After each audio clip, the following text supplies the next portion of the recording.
And I have invested money in dumb things in my life, and everybody has at one time or another. But sooner or later, you have to become very careful with your money. I now have business relationships with three very rich people, people that I went into business with, and they had a project, real estate, and I had money. And so I invested the money with them. And they took that money and they made it grow like a crop in the fields. It grew and grew. And where I started off with a few $100,000, now I'm worth a few $1,000,000 because these were honest and careful and slow. We call people call them slow money, careful money, is they don't throw their money around. And if you ask them for an explanation, they will explain their investment or their business in detail. Many years ago, I had a great opportunity. I got into real estate and I found a piece of land and I began to develop a shopping center. And then I ran out of money because I didn't know what I was doing. But by that time, I had a business plan. So I went to people and they said, well, you've got to have a business partner who has more money than you. So I go into the newspapers and I asked people, and I went all over the city, all over the county, looking for someone with money to invest. And finally, I found a very rich man. And I went to his company and I said, I have this real estate development project and I need a partner. And so he said, well, let me take a look at it. And he gave it to his assistants and they looked at it and he said, well, it looks good. I'm going to send you to my lawyer and he's going to do an evaluation of your real estate development project. And if he likes it, well, then we will invest. And I had carefully put together every detail of the business. And his lawyer said, yes, this is a good business. This is going to be very successful. So what they did is they bought 20% of my shopping center for 100% of the money. So I ended up with 20% of the shopping center, but they put up the money. So I was able to build the shopping center. And then I was able to find a big grocery store and a big specialty store and a big liquor store. And by the time the shopping center opened, it was full. All the space had been leased out. And this wealthy man who came to the opening because it was a big celebration, he came and he said, would you like to come and work for me as my assistant? I had never had an assistant. I had never worked for anyone as an assistant. And I said, well, may I think about it? And so I thought about it and I would like to work with you as an assistant. And this man was a genius. This man was a genius. This man had what they call an iron trap memory. You could tell him something and he could quote it back to you 6 months later, absolutely perfectly, because his mind was so. And I learned so much about real estate. He would give me a project to work on, and I would go out and work on the project and come back. And I'd say, well, I'm going to do this and I'm going to do that. And he said, well, and said, let's look at this and let's test this and let's find out. And he taught me all the little details of real estate. And that's very important for you if you're going to become wealthy. They say that the devil is in the details. The devil is in the details. It's the details that will sink you every step of the way. So number one, find out something that people want and need, and then don't lose money. And then take action. So I've put together a little explanation for you, and I'm going to send this to you, Stephen. I'm sorry it's late, but it's called Habits of Millionaires and Billionaires. And it's based on the interviews of thousands and thousands of people over the last 100 years who started from nothing and became millionaires or billionaires. And you'll find that there's a consistency throughout the things that they do. So number one habit that they have is hard work and self-discipline. It's very important to understand it. One of the things about successful people is that they like to work. They love to work. The 80-20 rule applies to every business and every business opportunity in our society, yours and mine, is that 80% of people are looking for ways to avoid money, to avoid working, to dodge the work. They're looking for ways to start later. They're looking for ways to start earlier. You can tell, interesting, if you work in a company, and if you can see me, you can see behind me, you can see my clock on the wall. And you'll find that in a business, you have two types of people, and they can be detected by the way they look at the clock. Now, what does the clock mean to you? Well, the clock means this is how much longer you can work. So it's how much longer you can get results. It's how much longer you can be successful. And so that's what successful people think about, is that I'm racing against the clock to get more work done. What do unsuccessful people think about the clock? They think the clock tells them when they can stop working. And they're always watching the clock, and looking at stopping working. And it's quite amazing because I'll give you an example. I was giving a seminar in a large movie theater some years ago, and there were about 800 to 1,000 people in the room, in the theater. And I was giving a seminar on business, negotiating, management, time management, really good subjects. And of course, I'm a good presenter.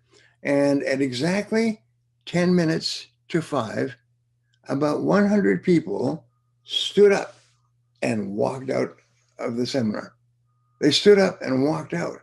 And I was in the front of the stage, and this is a big insult to a speaker if 100 people get up and walk out in the middle of your talk.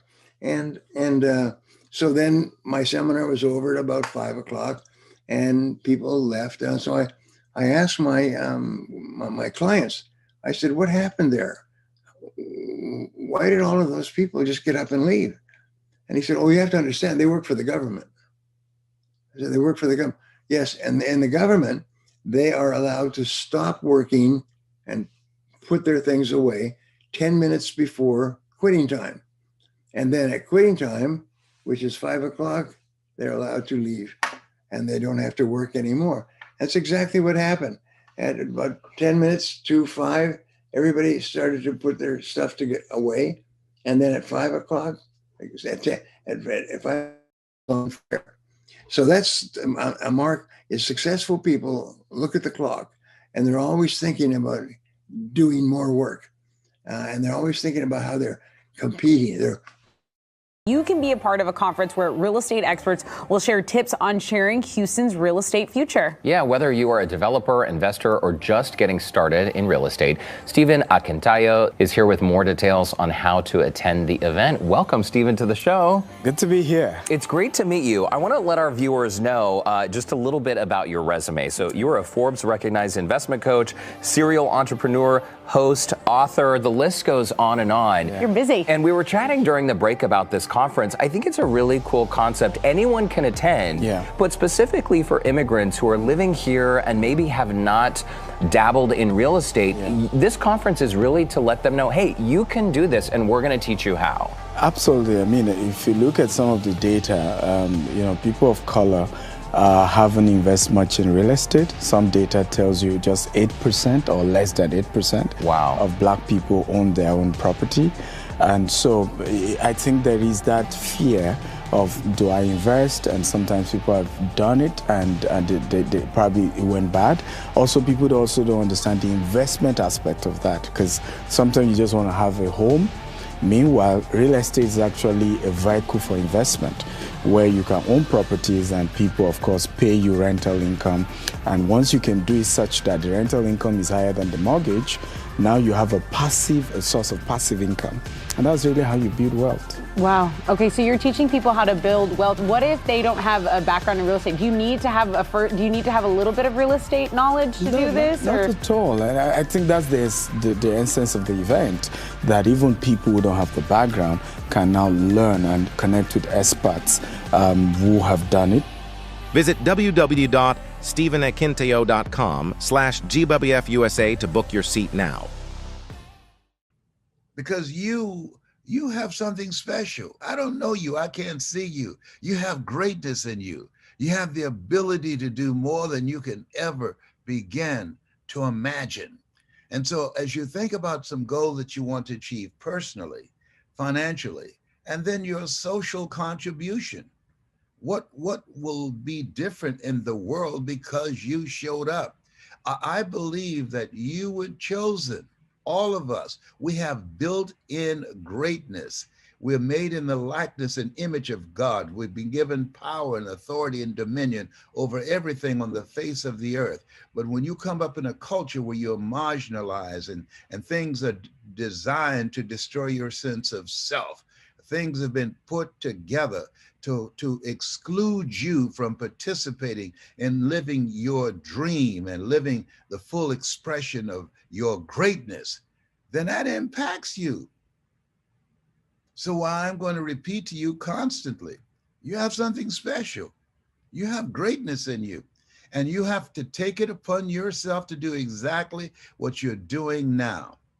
Engage in a process that will affirm you, that will validate you, that will empower you, that will help you to begin to get a larger vision of yourself.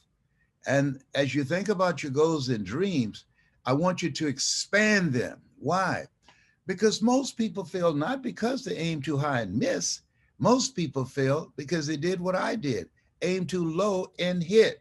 This Les Brown that you now hear, that you now see, I could have been doing this much longer, but I didn't believe in myself. And so therefore, I didn't even attempt to do what I'm doing right now. I discounted myself. I rejected myself. And all of us go through those experiences in life. Studies indicate that 86% of us, when we think about something we want to do, we talk ourselves out of it, that negative self-talk. And that's why Shakespeare said the fault, dear Brutus, is in our stars, not in ourselves. So I say to you that your dream is possible, and you've got to decide that it's necessary. So you got to get an attitude about it. See, because it's going to be challenging. You're going to encounter a lot of failures, a lot of setbacks. Things are going to happen. Think it not strange that you'll face the fiery furnaces of this world. You will, not you might, you will have tribulations. Things are going to happen out of nowhere that you never saw coming. When I was diagnosed with prostate cancer, and I had 238 radiation seed implants because the tumor was so large, that was a disruption.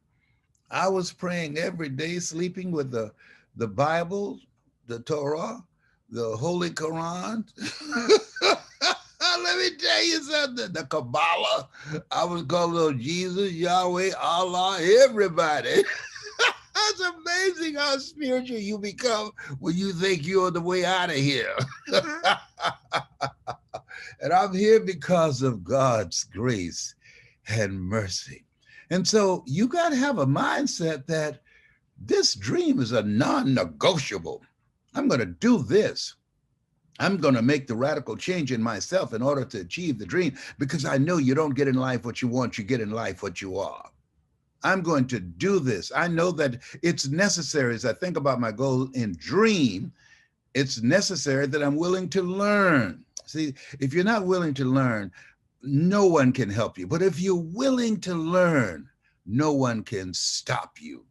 See, the majority of people are not willing to learn something new and to take different directions with their lives, make new decisions in their lives. We make decisions, and our decisions make us. Congratulations for you participating in this forum right now, because that's a decision that's going to govern and impact the quality of your life.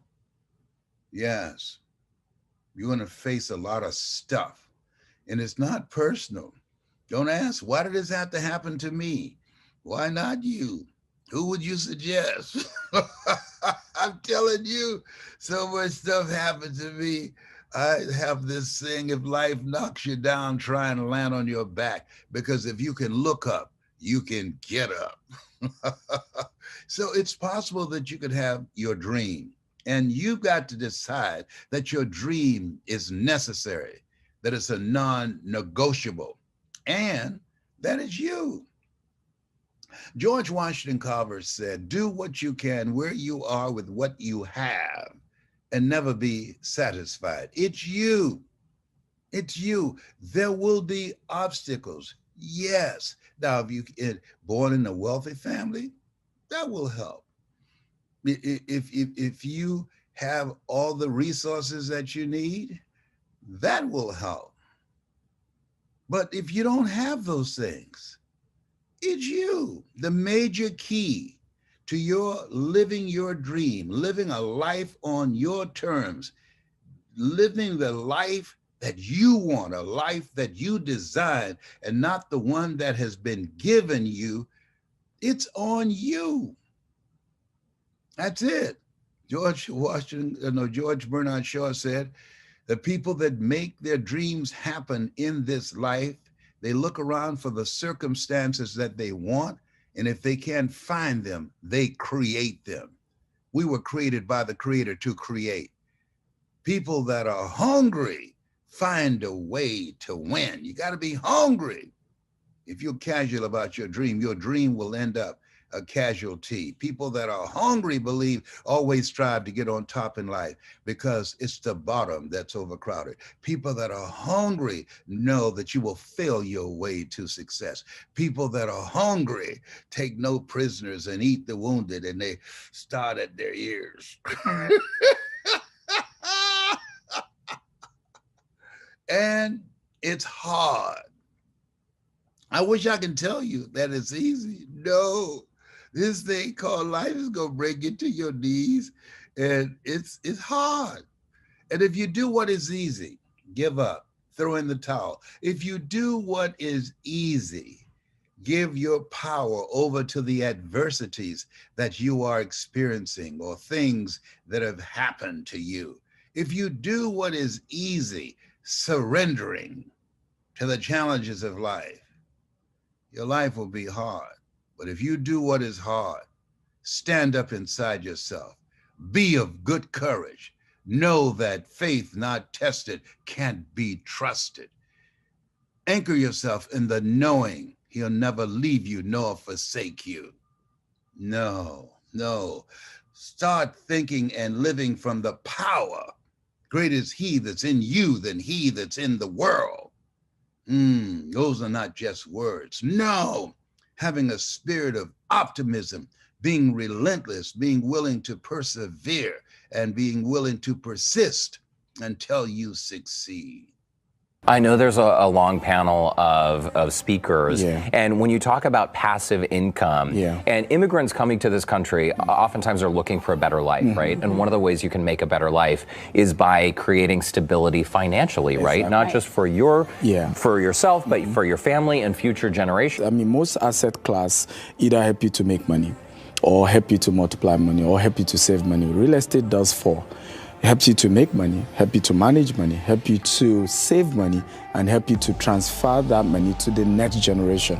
So a lot of asset classes can't do that. The crypto won't do 4 level of that, even buying equities, which is good, but some of them can't do those 4 things for you. Real estate is the only asset class that can help you achieve all that. Right. And back to the keynote speakers, we were showing a list of who's going to be on the panel speaking. And I think just being around people who have achieved receive something and they're a wealth of knowledge. You want to listen to their advice. Yeah. What if you can't attend in person? Is there an opportunity for maybe a virtual attendance? Yeah, absolutely. I mean, funny enough, we're even having people attend from other countries. Oh, wow. Because there are a lot of people who still want to invest in the U.S. even though they don't live here. Right. Particularly for some of them who are from Africa. People might be wondering, what's the cost of this? So yes, I think the cost is quite reasonable. Because it's less than $200, to attend it virtually, and to attend in person as well. I think it's just around that range as well. I think there was a discount given, so they could go to the site and see they take advantage of the discount coupons. And the idea here is really you're investing in yourself to invest in your future. You are teaching people essentially how to fish to create a better life. Absolutely, and I think that I always share that the first journey when it comes to building wealth is to start with the knowledge of wealth creation. Visit www.stephenakinteo.com/GWFUSA to book your seat now. Positional authority says, follow me because of who I am. I'm the leader here. I'm the supervisor. Leadership authority says, follow me not only because of who I am, I do have a title, but follow me also because what I say. I say things that are helpful to you and lift you. And so therefore, it's not only my title, but it's also my words. And that's a level above positional authority. But the one that I'm going for, because I'm talking about essentials of leadership today, is the third one, which is moral authority. And moral authority says, follow me because of who I am, because of what I say, and follow me, don't miss this, because of what I do. That's moral authority. When you have the position, the title, when you have the words, and then when you have the behavior and the action. For example, one of the things I try to help leaders do and understand is that they need to live good values if they want their people to have good values. And values are not taught, values are caught. The teaching is what they hear. The catching is what they see. And what we have learned as we have done leadership transformational values around the world, we've trained 5 million leaders in every country of the world. And what we have discovered is, without any question, is that when people learn good values and they begin to live good values, guess what? They become more valuable. They become more valuable to their own self. They become more valuable to their family. They become more valuable to their business. But values, it's on the inside. It's here. What I'm encouraging you to do today when I talk to you about being the example and living what you say is I'm encouraging you to be better on the inside than you are on the outside, and to be bigger on the inside than you are on the outside. I do a lot of work with companies around the world. And in America, there's a very successful restaurant company called Chick-fil-A. And I've worked with Chick-fil-A for many, many years. It's as far as the fast food business, it's at the top of that business. And they're great people of values. And Truett Cathy, who was the founder, who's now passed away, but was a wonderful friend. His son Dan now leads the organization, who's a close friend.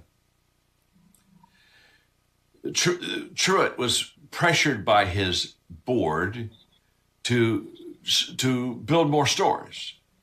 And they kept saying, we need to get bigger. We need to get bigger. We need to get bigger. We need to grow. We need to advance. And Truett would say, no. You don't understand. He said, we need to get better. He said, when we get better, the customer will demand that we get bigger. That's what I'm talking about. I'm talking about living what you say.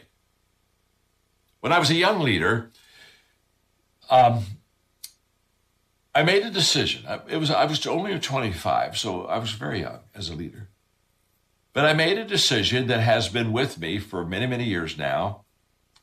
And I want to pass it on to you because it's helped me so much. And that decision was that I was only going to teach in leadership what I truly lived. If I didn't live it, if I didn't believe it, I wouldn't teach it. Because my temptation as a young leader was to lead beyond myself, to lead in areas that I did not yet know, or lead in areas I did not experience, or lead in areas that perhaps I didn't even do myself. You see, it's not important that you believe me, but it's important that I believe me. And that's what I'm talking about when I say live what you say. Live what you teach. I mean, I just said I'm not going to teach what I don't live. I'm not going to do it. And the result of that is it helped me to become what I would call a transformational leader. You see, the world needs demonstration more than instruction. And yet most leaders, what they want to do is talk all the time. They want to instruct, they want to point, and they say, do this and go there. And that's not what great leaders, the essentials of leadership is, before I ask you to do it, I do it. Before I ask you to pay that price, I've paid that price. Before I ask you to take that journey, I've taken that journey. That's where I get credibility as a leader. That's where I get buy-in as a leader. That's when I can truly say those, what I call those great words, life-changing words that every leader needs to be able to say to his or her people. And those are the words, follow me. The moment I can say to you, follow me, watch me, stay close to me, I'll show you exactly how to do this.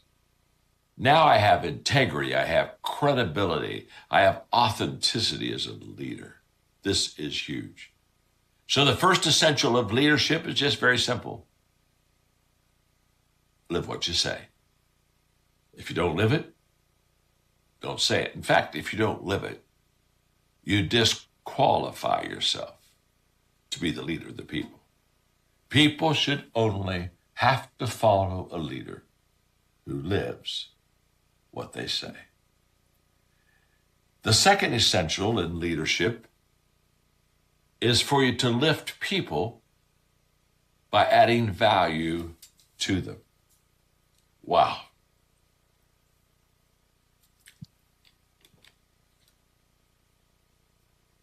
I want to do a good job teaching this because it is essential to your leadership.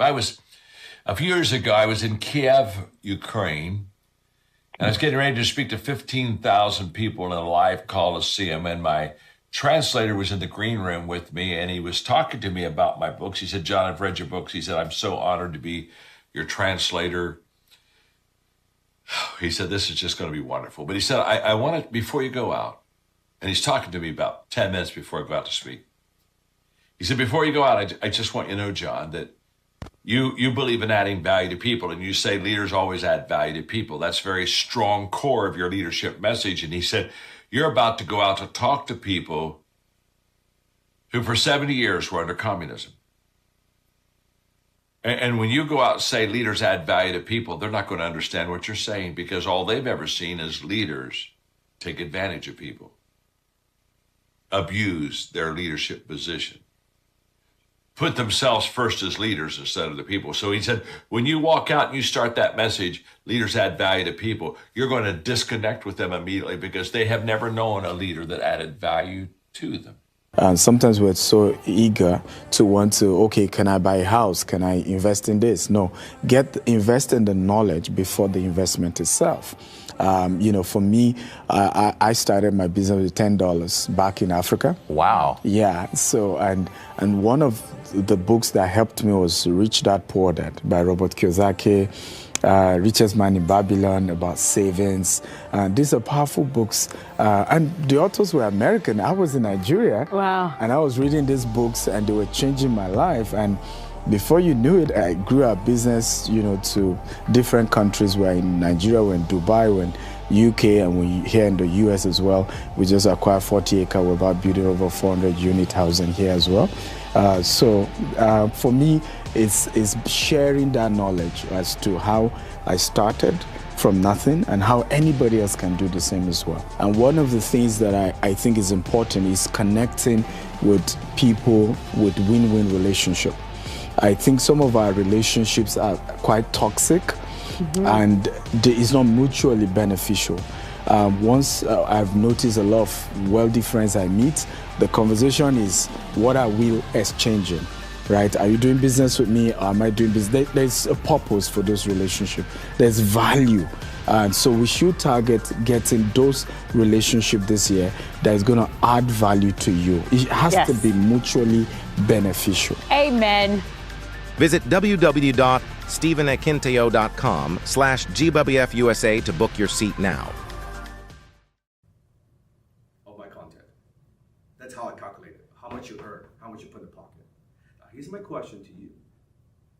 If the theory of consumption is true, and we have no content for people to consume, how are they going to buy from us? Or right now, if you want high-ticket client, and you don't have 10 hours of content for people to consume, how are we gonna leverage and activate the theory of consumption? Do you see the problem? Then we're not working smart, we're working hard. Put a check, how many of you are sick and tired of working hard and not working smart? Put a check, right? How do you work smart? By having content that's out there that's working 24/7 for you. Right now, as I'm teaching you live right now, guess what? Someone somewhere is watching my content, somewhere. I'm not there.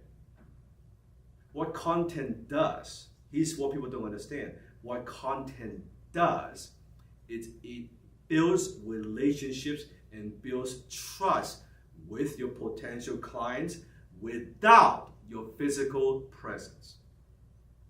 Write this down. It builds trust and relationship with potential clients without your physical presence. Has nothing to do with your time, except the time that you put in for a one-time work, right? People are still watching my videos that I created 6-7 years ago. I look a little different. I'm a little bit older now, a little bit more gray hair, right? But they're still watching the content, right? How many of you watched my content before coming to this masterclass? Put in the chat. How many watched maybe my video, maybe watched my, saw me on Instagram or saw a post? There you go.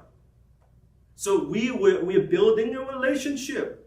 Thank you, right? We're building a relationship before we connect in here. You see how that works? What if you could do the same thing? What if you do the same thing? Anthony read my book too, appreciate it, right? What if you do the same thing? And you could do the same thing. So let's talk about the ladder of authority. So, write this down. To sell high ticket, to make more money to grow your business. So there's the ladder of authority. At the very bottom, you have what I call instability. What's the word? Instability. So instability, what does it sound like? It sounds like this. Sometimes when I talk to a business owner, and I ask them, hey, how's your business? And they say, Dan, my business is fine. It's fine. Well, fine is actually an acronym. It stands for freaked out, not making enough money, right? And emotionally stressed out. So freaked out, in debt, not making enough money, and emotionally stressed out. FINE stands for fine. When someone says, my business is fine, it means instability. They don't even know if they're gonna generate enough money that month to cover the bills, to meet the payroll, to make enough money. Instability. And most businesses, brand new, guess what? They are not stable. They're at this instability stage. True? Right? They're not sure if they're gonna make it. It's a lot of uncertainty and a lot of unpredictability, right? And then you have the next level is what I call invisibility. Write this down, invisibility, right? You are the world's best kept secret, and no one knows that you exist. No one knows that you exist. People don't know you. So for some, the problem is, it's not that your product is not good. It's not that your service is not good. Your service is good. Your product is good. And you provide value. You know what the problem is? People don't know that you exist. People don't know that your product exists. People don't know that your brand exists. True? That's the problem. And if you're invisible, they cannot buy. Not that they don't want to buy, they cannot buy because they don't know your brand. Are you with me? They don't know your brand. That's the issue. That's the biggest issue for most business owners. Not that they don't do good work. Not that they're not good. Not that they don't. It's not that they don't care about the clients. No, it's none of that. It's people don't know. How many would agree? There's a lot of noise in the marketplace. Being good is not good enough. Being good just, I'm good. But if people don't know it, you might as well not be good. It's the same. It's no difference. Being good and being known and being visible. So people know you. Now that's the key. So there's no relationship between being good at what you do and getting paid. Please remember this. There's no relationship between being good and getting paid. There's a huge relationship between being good at what you do, being visible, and getting paid. We won't get paid until we're visible. So think about if, for those who've been avoiding to create content, social media, to promote your own personal brand, you are holding yourself back. You understand? You're delaying your success. Whatever it is in your mind that's holding you back. I don't know, I'm not ready, I don't sound good, I'm camera shy, whatever mental hurdles you have that's holding you back. We're going to fix it. We're going to fix it today. And then next level is you have marketability. When you reach marketability, people actually want what you sell. So they're buying from you. There's a little bit of trust. Right? There's a market for it. People say that I like it. Right? I am willing to exchange my money for your value. Good.